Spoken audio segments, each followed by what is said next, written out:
Hello and welcome to today's TAFE Talks. I'm Teresa Schmidt, the Executive Director of Policy and Governance at TAFE Directors Australia. And today's topic is TAFE Digital Credentialing in Practice, and we're featuring TDA corporate affiliate eQuals. I'd like to begin by acknowledging the traditional owners of all the different lands upon which we meet today. I'm coming to you today from Gubbi Gubbi country, and I would like to pay my respects to elders past and present and to all Aboriginal and Torres Strait Islander people joining us in this discussion today. If you would like to introduce yourself and acknowledge the owners of the lands that you are on, please feel free to do so in the chat. Wanya, welcome to you all. Digital credentialing is rapidly becoming essential across the vocational education sector, yet many institutions continue to face challenges with legacy processes, verification inefficiencies, and evolving stakeholder expectations. In today's session, we're going to partner with TDA corporate affiliate eQuals to explore how RMIT and Canberra Institute of Technology, or CIT, are transforming their credentialing practices. Many of you on the call today will already know about eQuals and the benefits of secure and digitally available qualification records. Today, we'll expand the discussion to learn about emerging opportunities and challenges from some of the pioneer implementation institutes, and we'll also learn how the benefits of eQuals can be applied to new credential types. So let me begin by introducing our panel for today's session. Joining us from eQuals is Anthony Manahan, Director of Student Mobility. Anthony has over 25 years' experience in the tertiary education and allied software sectors, spanning a broad range of roles in Australia, New Zealand and the USA. He has first-hand experience of meeting challenges and maximising the opportunities facing universities across student administration and student services, and in particular relating to admissions and credit management locally and globally. Anthony has a long history with eQuals, and most notably his leadership of the Digital Student Data Task Force, which has since evolved to what we now know as eQuals. Anthony is currently leading the ANZ Credit Management Initiative to deliver a tertiary sector-wide credit management system to support learner mobility and agency, drive institutional productivity and government efficiency.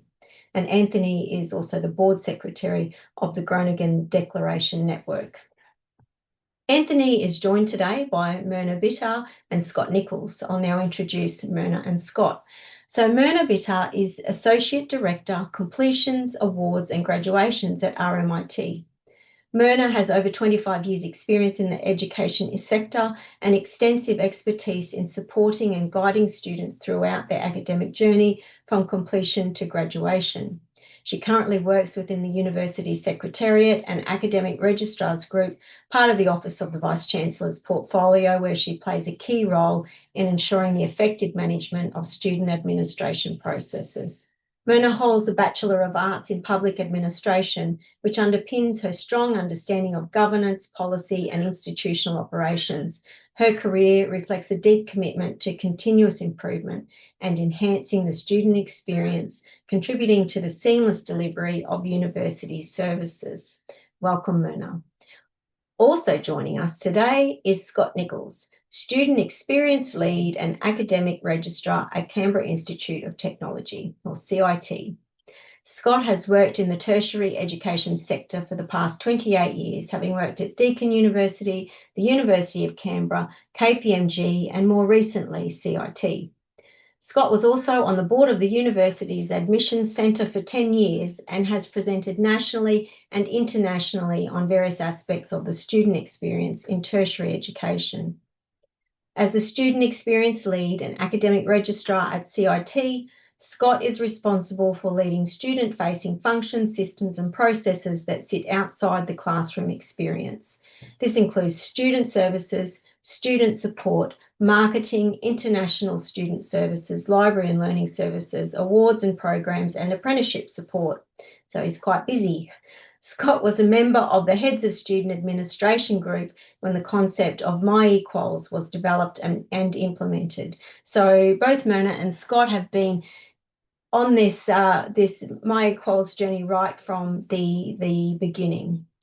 And so we'll be really interested to hear some of their challenges and some of the opportunities from them today, leading from Anthony's cue, and Anthony will kick us off. But before he does, I wanted to let you know that today's session is being recorded. The recording will be made available to everyone who registered for this TAFE Talk session and on the TDA website, which I know you all know because you regularly visit that to get your TAFE Talks fix. Closed captioning is also available for this event. If you have any questions that you would like to pose to our speakers today, please put them in the Q&A box throughout the session. We will come back to those. We're going to take a few Q&A breaks throughout this session, but we will also come back at the end. You can use the chat for discussion during this session, but we won't be monitoring that chat for questions. So please make sure you put your important questions into the Q&A function. It now gives me great pleasure to hand over to Anthony from eQuals to kick off today's discussion. Thank you, Anthony. That's great. Thanks very much, Teresa. And look, welcome everyone, and very pleased to be here. I'm going to give a little bit of the history and the context before we sort of hear, if you like, the real stories from Myrna and Scott about how, operationalizing the benefits that could be delivered through eQuals have come to fruition. I think just in around the 2012, 2013, 2014, as some of you may remember, there was a lot of stuff in the media around credential security with the diploma mills, etc., and that offering of of being able to buy a qualification. There's also a lot of discussion around how can we better support our students with from portability and mobility, as well as sort of productivity and efficiency drivers for the institutions. And as Scott mentioned earlier, I mean, this was a primary focus of discussion for the heads of student admin at that time. And then one of the elements that sort of then helped to sort of generate what was to become eQuals was there was the Groningen Declaration Network, which is an international consortium and approach to promoting. It's a not-for-profit, and for promoting, a secure and global network where learners can share their credentials.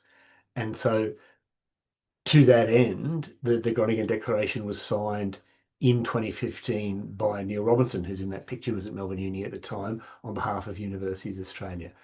And that was, if you like, that initial setting for, why eQuals. We needed to secure our credentials. We needed to support our students for, mobility and portability, and we needed to deliver efficiency for ourselves. So as I said, there was the signing of the Groningen Declaration Network, which was signed by Universities Australia and Universities New Zealand, because I think that's another important feature of this, is that it's both those heads of student admin across Australia and New Zealand were the catalyst. And so the peak bodies from both countries signed up to the Groningen Declaration Network, which then formed that digital student data project, of which I was part of. And through that process, HES, where I currently work, which and was appointed as a managing organisation. So HES manages the platform on behalf of the sector with our technology partner, who's now Instructure. At the time, it was sort of Digitry, and it's the same technology solution that underpins it. But there's just been some acquisitions over the last now 10 years. So we're working closely with the Instructure team. The result being, of course, then eQuals, which is a platform to issue, digital credentials. And so it started with say over the universities, and typically it was, the transcript, the testamer, and the AHEGs. But over time, people have started to adapt and adjust. And I know Myrna and Scott will talk a little bit more about that, along with some of the additional functionality that's come on board over the time. So, for example, the ability to receive documents through a portal, the ability to issue badges through the badges module. But again, going back to these drivers and why eQuals, that student mobility, the student experience, credential integrity, and the operational efficiency. And so just a very quick sort of timeline. So over that 2017, 2018, the 46 universities, well, 47 at the time, sort of prior to the Adelaide University merger, sort of rolled out eQuals over the 2017, 2018 period. So that included RMIT. And then the eQuals, the steering committee decided we wanted to expand this beyond just the universities, because for any of you who've, when you one of the things we always talk about with eQuals is the participants in the community. So, and that's really that focus and that ability of shared practice, shared problem solving, shared opportunities are really in critical components. So wanting to expand that beyond the universities, and CIT was the first of those other institutions to take up that opportunity, you know, sort of closely followed by, we now have 132 providers across Australia and New Zealand issuing through the platform. So the 3.9 million learner accounts created, with over 14.5 million academic records issued, sort of accepted over 188 countries around the world. And that 100% trusted, I mean, that's really the key, because that's where it was being driven from, that trusted ecosystem. So if you as a receiver, whether you be another university or a TAFE, an RTO, or an employer, whatever, if you get it through eQuals, that it's secure and it doesn't need to be verified. We've also, of course, got now issued over 85,000 badges through the platform, different badge classes, and 50 providers across Australia and New Zealand issuing through the platform. And this is just a nice representation of the community, with everybody's logos, which, as we can see, RMIT, in row 2, and CIT further down as our early, I mean, particularly CIT being the first non-university platform, but RMIT were very much part of the journey from the start. And so I'm now going to hand over to Myrna to talk about the RMIT experience. Thank you very much, Anthony. Hello, everyone, and it's really nice to be here. Okay, so RMIT at a glance. Just a little bit about us. We were founded in 1887 in Melbourne. We are a global university of technology, design and enterprise. We have over 100,000 students and 13,000 staff worldwide. We have students from across over 100 different countries. We have campuses in Australia and Vietnam. We offer TAFE undergraduate, postgrad and research programs, and we are strong industry connections and work integrated learning. Next slide, Anthony, please. So why does digital credentials matter to us? So we know that digital credentials offers instant verification, where employers and education providers can quickly verify a student's qualification online. It's portable and secure, which means that credentials are stored digitally and can be accessed anytime and any place and anywhere. They're easy to share. Learners can share achievements with employers, universities and their networks. We believe it reduces fraud. Digital credentials are harder to alter than paper certificates, and it does actually recognise lifelong learning, where it captures students' formal qualifications and professional development in one place. It's environmentally friendly, so it reduces the need for printed certificates and physical storage. We believe it's a better learner experience, where it provides a permanent, easily accessible record of achievements, and it meets industry standards, helps employers identify candidates with verified job-ready skills. Next slide, please, Anthony. So RMIT's eQuals journey has been a really amazing and positive one. So we implemented the platform in July 2017 and believe that we're a strong example of how a university can actually transform the way it issues, manages and verifies academic credentials. And as Anthony just stated before, we were one of the early adopters of eQuals in Australia, and we have progressively moved from traditional paper-based documentation to secure digital first credentials that support lifelong learning. Benefits for RMIT as part of the early adopters, we demonstrated that our commitment to digital transformation and improving the student experience, which is really a priority for us all the time. Moving from paper to digital, traditionally students relied on printed transcripts and testaments, and through eQuals now we issue obviously certified digital academic statements that are legally valid, tamper evident and instantly shareable. Next slide, please, Anthony. So just to break it down here a little bit more for us, so improving the graduate experience, graduates receive secure digital copies of, so all students as soon as they complete their program, there's a completion row on their record. The overnight processes will run, and overnight, within 24, 48 hours, they will receive a statement of their academic completion and their academic transcript. So it's a very automated system and process, which is fantastic. The academic transcript confirms their completion.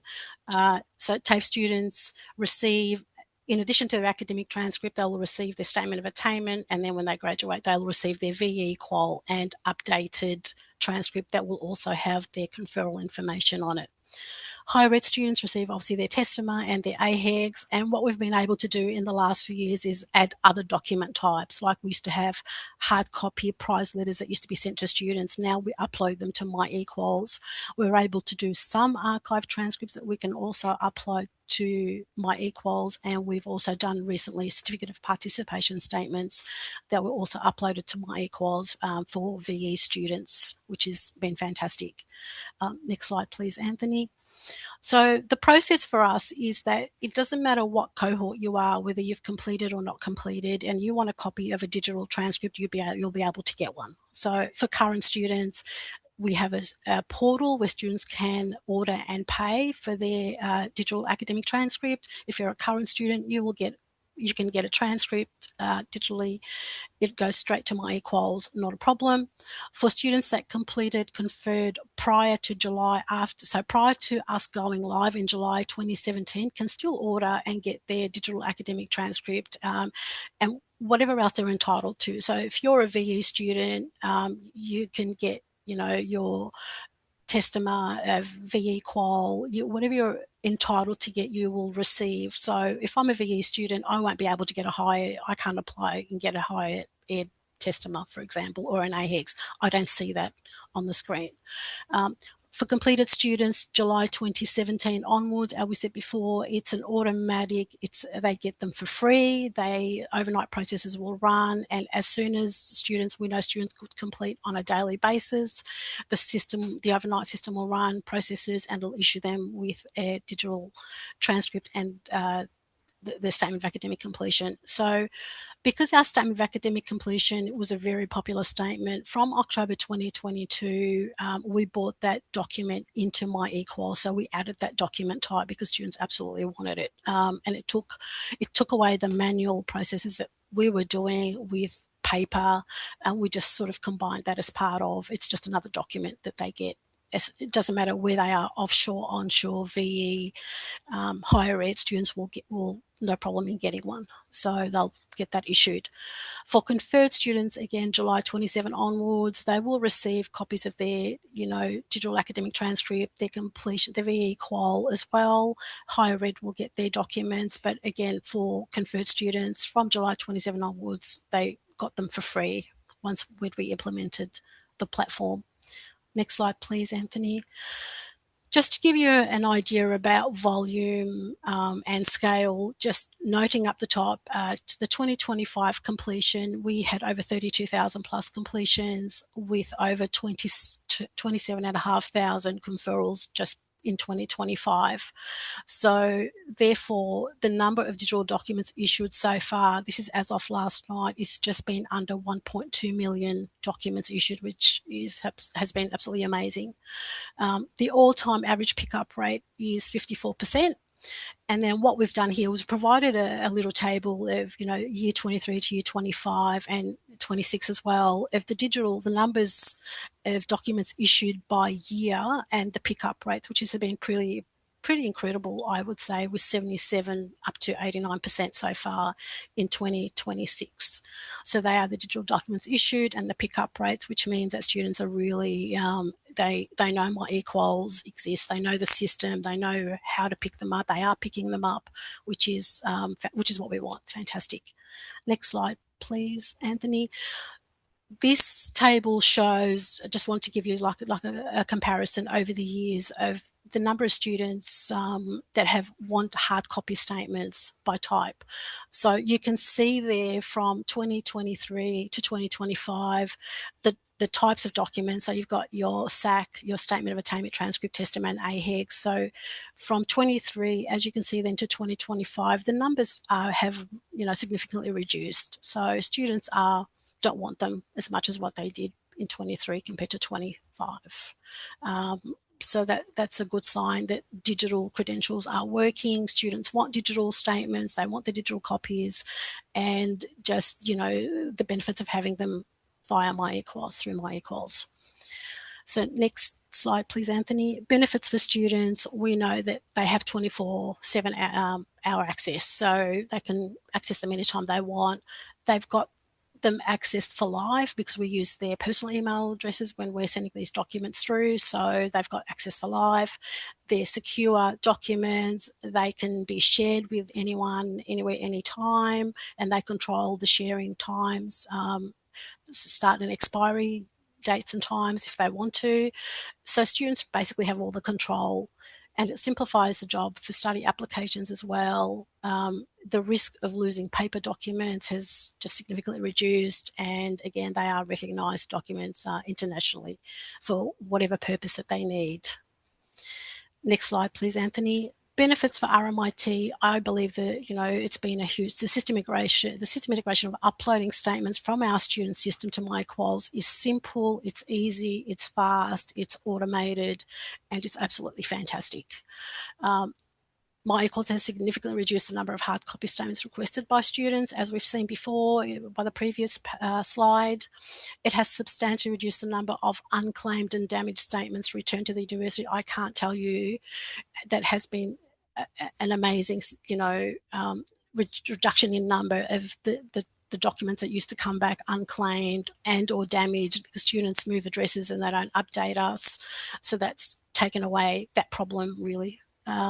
It's reduced the cost of purchasing security paper, the amount of money that we used to spend on just getting security paper because it has to have holograms in it, watermark features. So there's less and less of that we're ordering now on a yearly basis. And the biggest thing for us is I've got a very small team of 6 people, and this has just significantly reduced or removed a lot of the manual work associated with generation, printing and postage of these statements. They're secure digital documents, they are tamper evident, and there's more and more employers and third-party organisations that are accessing them. We track document access. We can see if a student has picked up their statement, have they seen it, have they not seen it. We've got access to, we can see that. And it's also easy for us if we need to pull back a document for whatever reason, it's very easy that, it's not hard for us to do that. And finally, it's one secure location that, stores transcripts, testaments, completion letters, and other academic documents. Everything's in one spot. They can't lose them like hard copies. It's just there for them. Next slide, please, Anthony. The challenges for us is actually not that many, not many at all. So some students continue to prefer receiving hard copy statements, which is fine because they've got the option. We give them the option, not a problem. They just have to pay for it. We're still dealing with certain organisations that require qualifications to be verified manually. So some organisations still are finding it hard or not accepting eQuals.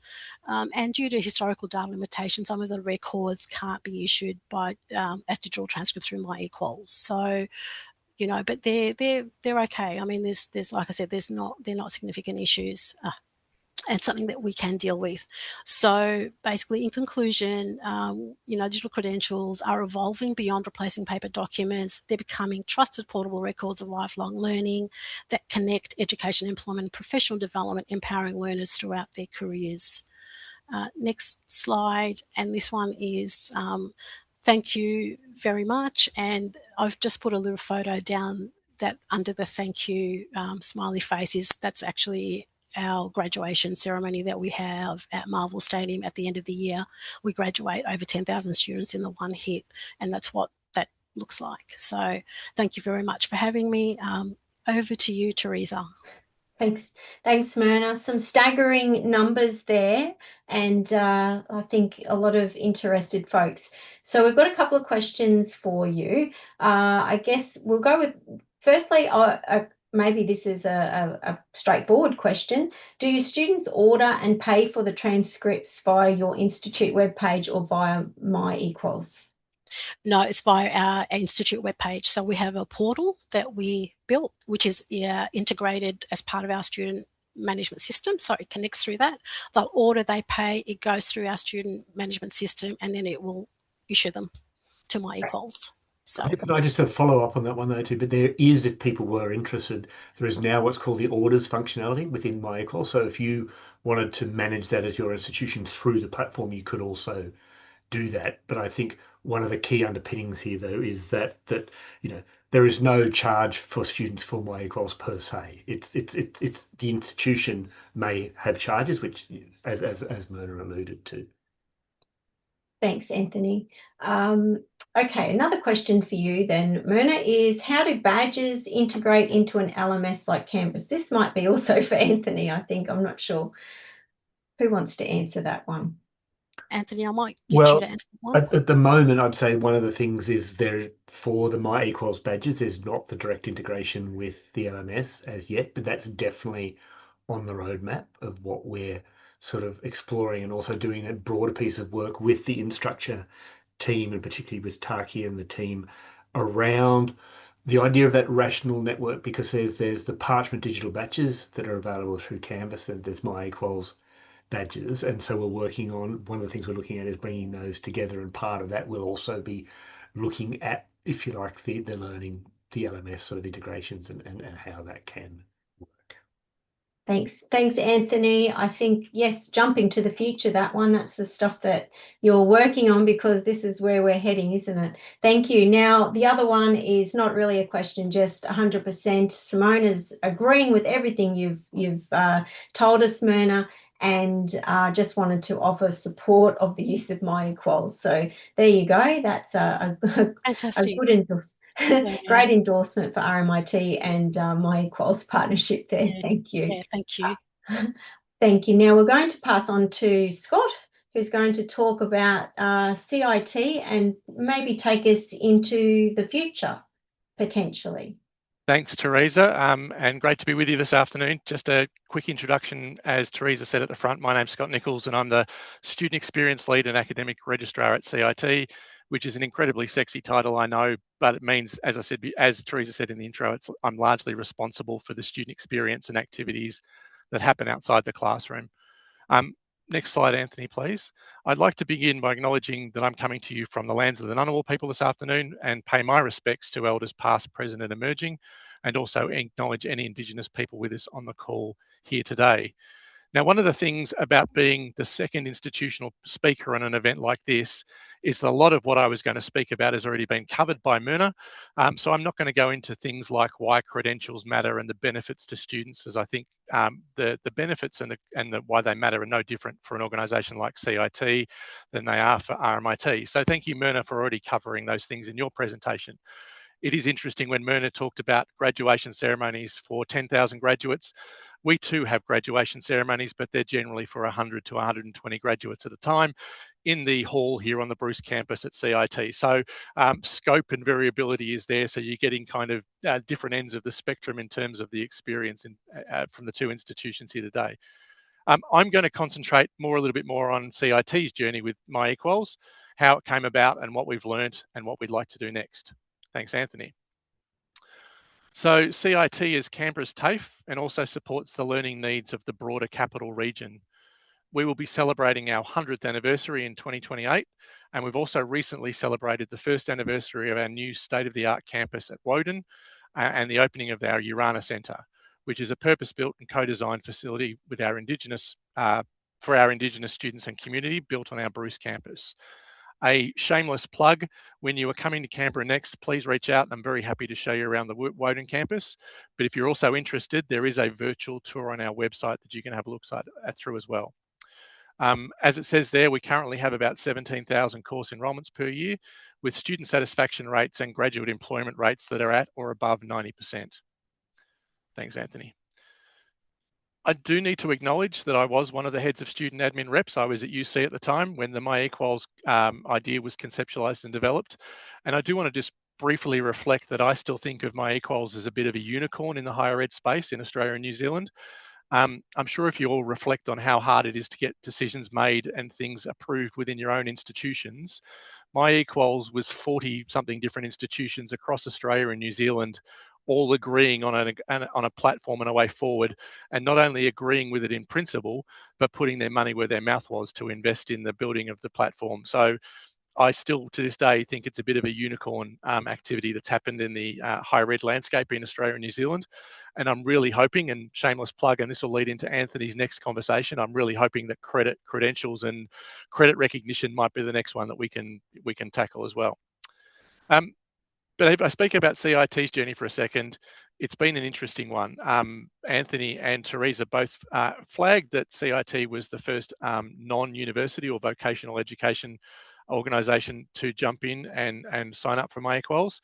When I was doing the background with my team here at CIT, they said to me, people might look at it and look at the numbers and go, we started investigating in 2017, but we didn't implement till 2020. My experience over 30 years in higher ed is that's probably lightning speed for a lot of the things that happen in higher ed. So I don't think there's too much to worry about in terms of what that looks like and comparative notes in terms of that experience. So CIT played a leading role in introducing eQuals to VET and presented to things like TAFE Directors and supported the broader adoption within the sector. We also acknowledge that other early adopters came from New Zealand VET and Polytechnic providers and TAFE Queensland, with then broader uptake occurring over time. CIT continues to contribute to the national discussions on implementation and development of eQuals and the benefits that we've seen through the adoption of the platform. Next slide, please, Anthony.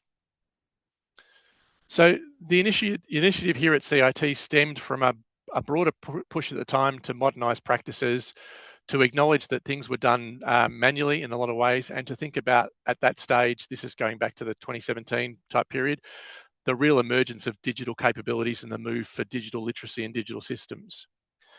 The idea emerged from a piece of work that was done within CIT at the time, which was specifically designed to drive innovation within the institution and to encourage ideas to modernise practice and to present to, at the time, the senior management team, and hopefully to have that funded through a bucket of money that was known as the Innovations Fund to get your idea up and running. It's not a new concept. It's been done. I've seen it done a few times, but it was interesting that it was done at CIT at the time.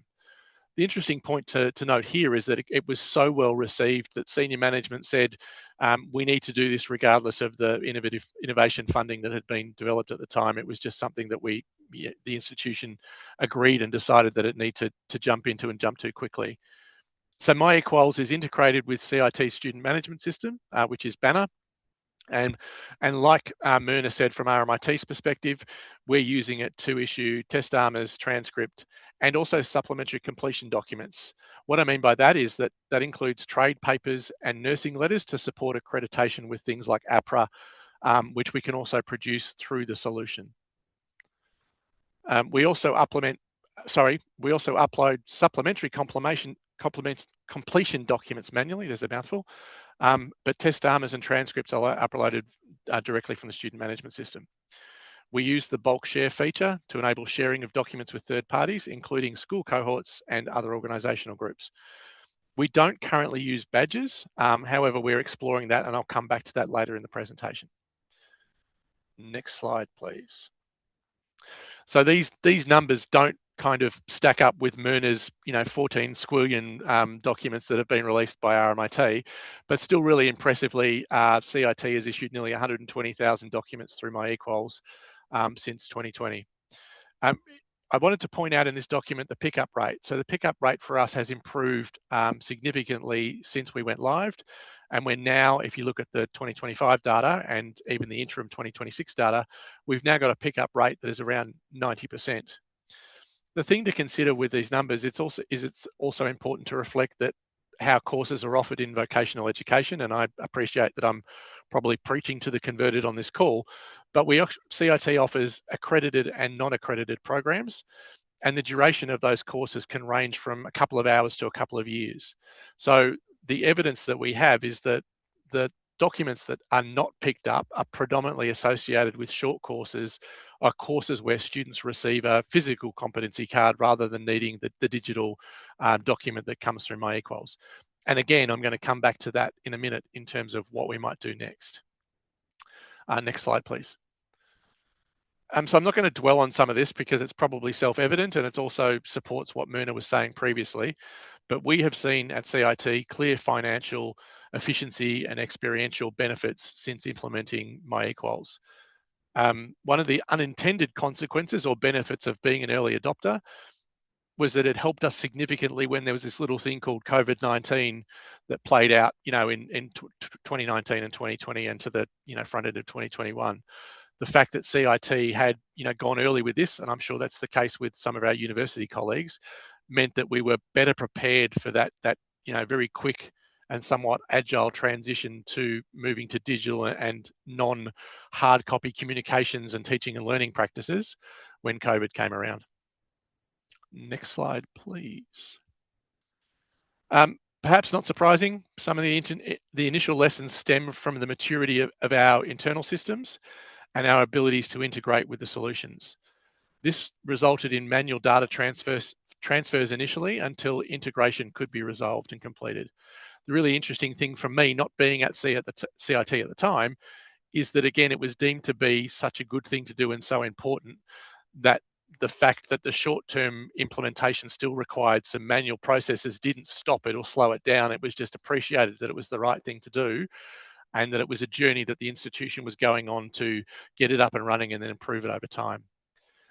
The other challenge was the relationship with the ACT government and their systems and their security requirements, which is something we continue to be challenged with today.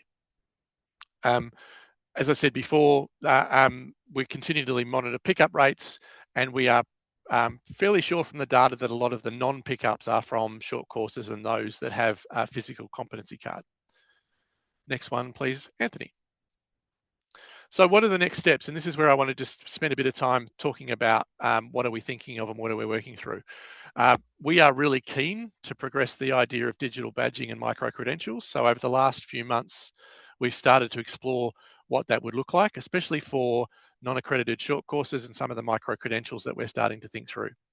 We have completed an internal proof of concept approach, and that has been, again, working really closely with our eQuals colleagues and working through what this looks like, how we have to do some work on our own end to move that forward, but also how we can continue to partner with eQuals to look at the functionality that we need to make that positive and work positively in the future. The other part that we're seeing real benefit from is we launched a formal partnership with the University of Canberra last November, where students who have completed nominated CIT diplomas are given guaranteed credit into the second year of the associated bachelor's degree at UC. At the moment, there are 8 of what we're calling these diploma to degree arrangements, and we're looking to build on this. Why am I raising that? Well, because we're actively using eQuals as part of that partnership and part of that solution. So to improve the student experience, what we've done is not said to those students that have finished their diplomas at CIT, come and get your qualification from us, then you independently tell UC that you've got this qualification, and then you jump through another hoop, and then you jump through another hoop. In the background, and obviously with the student's consent, we have just used eQuals to verify and validate that diploma qualification with UC, so we can try and make that as seamless an experience as possible. We're also really keen to look at the idea of digital competency cards. For those who aren't familiar with this, we have several thousand students a year who will come and do accredited and non-accredited short courses with us, like general construction induction, which is known as the white card, or working with silica and or asbestos training. And they receive, at the moment, they receive a physical card that they then have to show when entering a work site.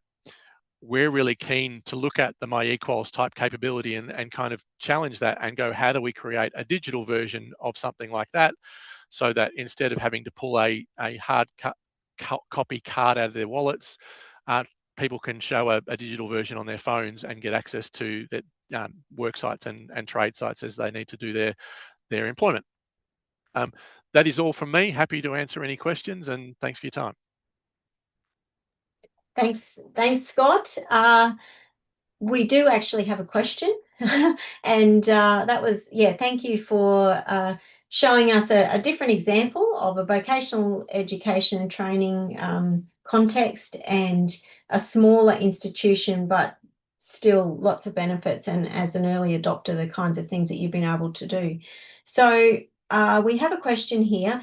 about workflow, and you may be able to answer this one, otherwise it might be Anthony. Is there a distinct verification workflow for institutional relying parties, such as professional bodies, regulators, skills assessors, or is it still a document by document approach via a shared link? So, hopefully that makes sense. Yep. Anthony, maybe you go first, and I'll give a Yeah. CIT version of what I'm sure you're going to say. Well, I guess I mean one of the developments that's happened in this front, I think I mentioned it early on, is the idea of the registered organisation. So that's where someone can be set up to receive the documents through the platform. So we're getting more and more professional bodies signing up to an RO, which means, so in a practical sense, so if I'm a CIT student and I go into my portal where I can see what documents I've issued, if I'm needing to share it with the, I can't think of one that's in Victoria. Well, if you were doing law and you were going to VLab and you were going to the admissions to the bar, for example, you could go in and you would say, okay, select that organisation from the list and share it with them. And that means it goes directly through the portal. So that if you like, there's an extra level of security. But what also enables that to happen is if you've got the registered org, you can actually set that up with various elements of meta data, so you can flag things. So for example, you could ask someone when they're wanting to share it to them, they might need to put in their application number if you're using it for admissions, or they might need to put in the course they're applying for. So there's flexibility that you can use to design for your process to provide additional information to help you manage, as you're saying, that workflow and the processing of those documents as they're being shared. I don't know, Scott, did you want to? The only thing is, I'll give an example, and I mentioned it before, but APRA for our nursing, diploma of nursing students. So there's ways in which we can, use that functionality to be able to direct the qualifications and the documents in the right way. And again, I think that the journey is really about how do we keep pushing the envelope from a student experience perspective. So it's great that this functionality is there, but kind of putting yourself in the role of the student or the role of the industry partner or the employer to go, how do we continue to make this as seamless as possible, so we're not making people jump through hoops that they don't need to anymore because the technology can do it. It's just going on those user journeys and then solving for them, which I'll again on Anthony's behalf say my eQuals have been incredibly supportive and responsive to when we've raised kind of can it do this, can it do that type things. It's been very responsive. Okay. Thanks, Scott. And I guess the only thing I would just add quickly to that is around, for example, the digital competency cards and one of the very recent releases for my eQuals now allows you, for example, if you're using badges, that you can add it to your Apple Wallet or to your Google Wallet. So that idea of thinking about how is it going to be used in the real world as well is a really important component. So I think I'm personally very excited by that sort of more recent thing, but it goes to Scott's point, because these things are coming out of discussions with the community, and that's why it's really that value in being part of the community, because it helps set the direction. It enables people to share good and best practice as well. Thanks, Anthony. Now we have got a question about how it can be used in the real world, but I think how could it be misused potentially in the real world? A question about, with the exponential growth of AI and the impact on most of the Western world, could Anthony please comment on the risk management of security of students' information and documents? Well, I mean, I think I'm happy to. What I can do is I will certainly add to the pack before we share all the very specific things that are done. But absolutely, clearly, security is the primary is a primary focus. I think one of the things to remember, if in that sense, is that if you like, your My eQuals instance is yours as in the institution, so it's fitting within your sort of ecosystem. But what is done, so there's regular elements of penetration testing and security tests that are run by Instructure. HES, also on behalf of the sector, does an independent annual sort of penetration test and process to ensure that there are no gaps, or as much as in the current world, particularly AI, to minimize the risk of any gaps. I mean, there's it's ISO 2027 compliant, the SOC 2. I mean, there's a range of those very technical things, which, as I say, I'll add to the add to the presentation so you can sort of review those. And please feel free, if you do have any very detailed questions on that, more so to follow up with me directly. But I hope that as a general broad statement helps. Thanks, Anthony. That's really helpful. Now, one more question. Feedback from employers and external stakeholders. What's that been like in terms of my I'll have a go at that one. And I think the feedback, the response I give to that is that once it's almost like the student experience. We've had to educate and train employers and industries about the benefits and the ways of using us. And once you've done that, it has been incredibly positive. Once you explain that it's, more efficient, more reliable, to the point that was just been made in terms of, we all know that, hard copy transcripts and testimonies, can be fudged and adjusted despite all the watermarks and those sort of things. So once you can quality assure and guarantee or share with employers and other industry groups that this is secure, it's being done in the right way, it's from the institution straight to the student or straight to the third party. It's efficient, it's effective. The feedback that we've got here, at least from CIT, and I think Myrna spoke to it in her presentation as well, the evidence is that there is just there's a vastly reduced need for hard copy documents, which shows again that employers and other third parties are embracing it like the students are. And then I think just to add to that or expand on that too, so that idea of, because it's the trusted ecosystem, that's the fundamental underpinning of eQuals, is that security. So if you're receiving it, you don't need to verify it because you know it's come from the trusted source. But I think as a sort of an extension to that, and this was an interesting one of the early experience, is particularly for those who are thinking of maybe considering sort of implementing eQuals, is that that in terms of those people who say, oh, no, we can only take hard copy still. I mean, there's a range of reasons for that. But I remember, I think it was the Law Council in New Zealand, they were very much, they couldn't do it. But it turned out that wasn't any sort of philosophical or ideological issue. It was just, they've got shelves and shelves and shelves of stuff to store all the documents. They had no real way to store it. So working with those sorts of groups to help them, work through it is really valuable, to the extent that now, if you study in Australia and New Zealand, you have to provide your credentials through eQuals. So it's a really good shift. But it's an example of, there was it was very practical reason that there was concern as opposed to any sort of philosophical reasons. So I think if anybody is thinking about, maybe exploring using eQuals and you're getting any sort of pushback or resistance, is always worth thinking about, well, where are they coming from? Because it might, there could be a whole range of drivers which if you can tease them out, then potentially, you could work through them. Thanks, Anthony. That's great. Now, did you have some final? I've just got a couple of final slides, which I'm going to go through. I'll go through really quickly because I know we're running out of time, and we will share the pack. But I mean, part of it is, from those original drivers, they're all still relevant.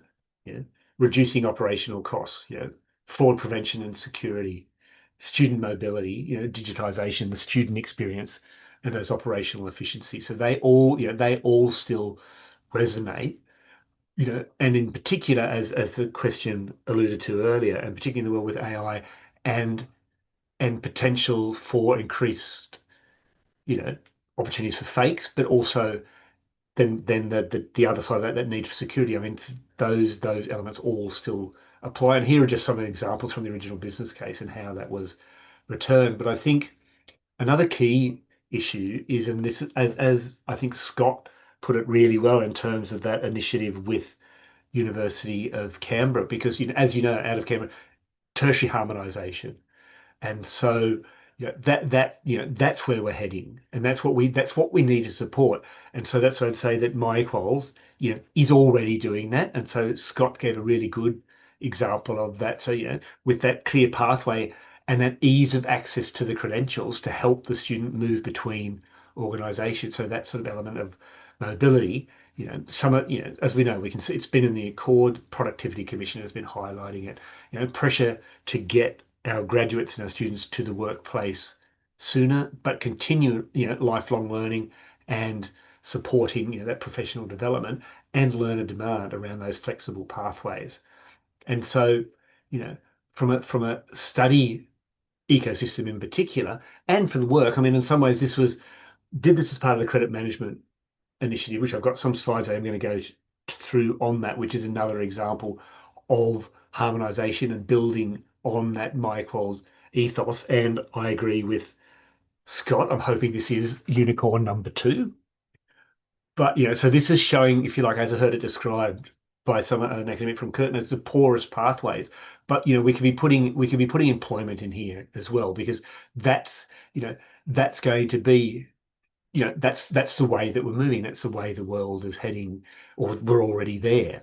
Study, go out, work, come back. How do I upskill? I want to change careers. So that ability to make it easier to remove barriers to participation is critical.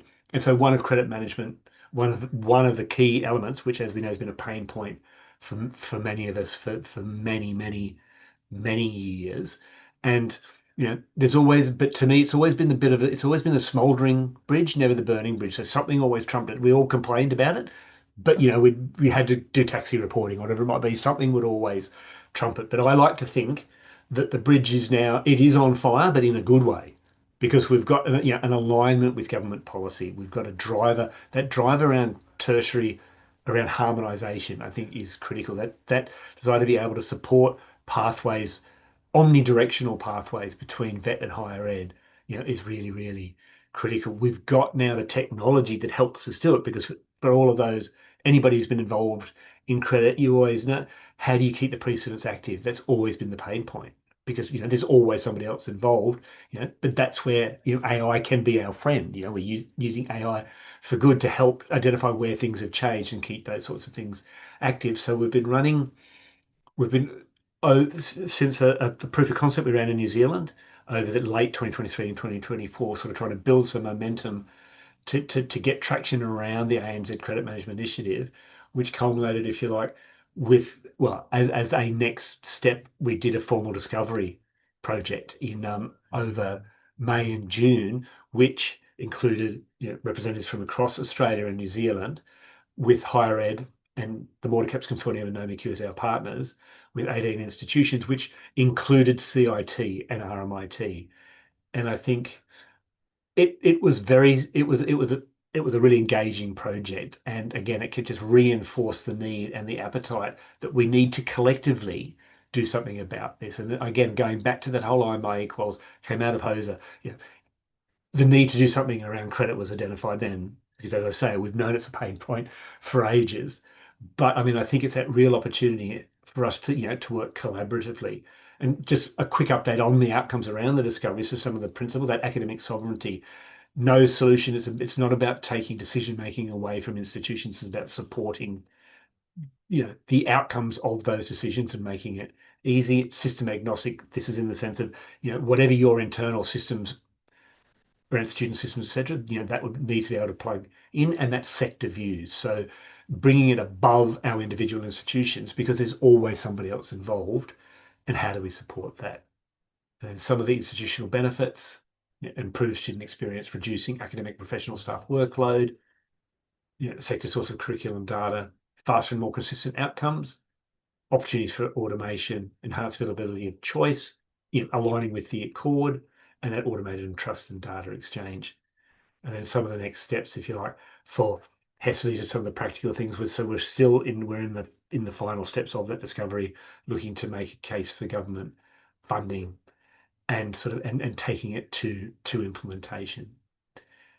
So I would say watch this space, definitely keep everybody informed. And I just wanted to sort of come back to the harmonization, because I think I mentioned before that for my eQuals we talk about the community, we talk about participants, and that's always been its strength. And I'd say, and that collaborative approach with Instructure and that programmatic approach, it's not a traditional vendor sort of client relationship. It really is. It was a collaborative effort and a partnership, for the sector, which so we are pointed to as in my eQuals, and this approach, as with my GDN hat on, it's often given as is an exemplar of a sector and national or transnational approach that can be taken, and the benefits that it can deliver, to the extent that MyCreds, which is a similar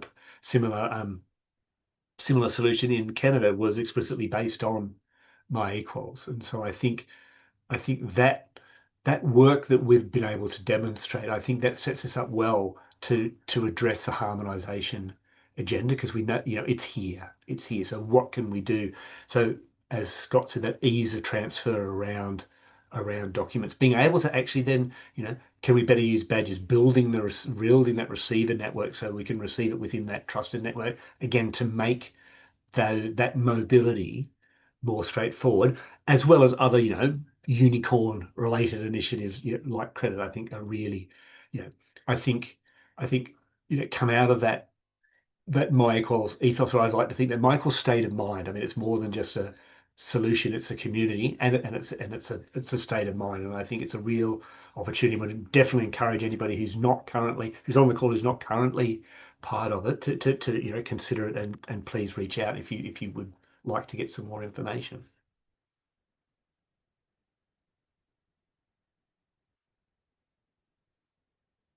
Thank you. Thanks, Anthony.